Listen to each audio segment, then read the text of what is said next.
নমস্কার বন্ধুরা, আজ আপনাদেরকে আমি দেখাতে চলেছি বর্তমানে পঞ্চায়েত এলাকার যে প্রপার্টি ট্যাক্স অনলাইন পদ্ধতি চালু হয়েছে। অর্থাৎ এখন থেকে আপনাদের প্রপার্টি বা আপনার বাড়ির ট্যাক্স পেমেন্টের জন্য আপনাদের পঞ্চায়েত এলাকায় আর যেতে হবে না।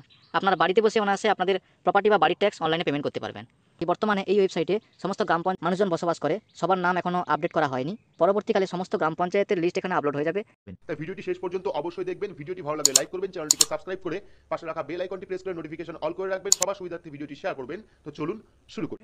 এই ট্যাক্সটা পেমেন্ট করার জন্য আপনাদের এই ওয়েবসাইটে আসতে হবে, prdtaxwb.gov.in। এই ওয়েবসাইটে আসার পর দেখুন ডান দিকে একটা অপশন আছে, দেখুন সার্চ অ্যাসেস। এখানে আপনার যদি অ্যাসেস নাম্বার থাকে তাহলে এখানে অ্যাসেস নাম্বার দিয়ে সার্চ করতে পারেন, অথবা ফোন নাম্বার দিয়ে সার্চ করতে পারেন। এর থেকে ভালো হয় নিচের দিকে দেখুন আপনার ডিস্ট্রিক্ট দিয়েও সার্চ করতে পারেন।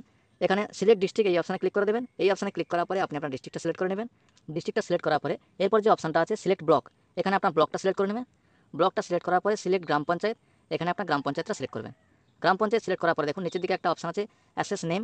বাড়ির ট্যাক্স পেমেন্ট করার সময় যেই ব্যক্তির নামে পেমেন্ট করা হয় সেই ব্যক্তির নামটা এখানে লিখে দেবেন। সেই ব্যক্তির নামটা লেখার পরে তার পিতা অথবা মায়ের নামটা লিখে দেবেন।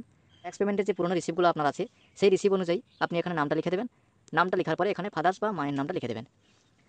লেখার পরে সার্চ এই অপশানে ক্লিক করবেন, সার্চ ইওর প্রপার্টি। দেখুন সার্চ ইওর প্রপার্টি এই অপশানে ক্লিক করার পরে এরকম একটা পেজ চলে আসছে। এখানে লেখা আছে দেখুন সরি নো অ্যাসেস ফাউন্ড।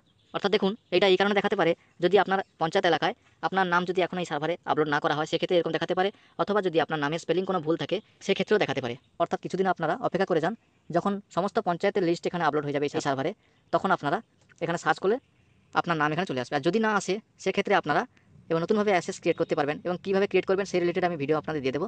আজকে ভিডিওটা এই পর্যন্ত। ভিডিওটা ভালো লাগলে অবশ্যই একটি লাইক করে চ্যানেলটাকে সাবস্ক্রাইব করে দেবেন এবং পাশে থাকা বেল আইকনটি অল করে দেবেন।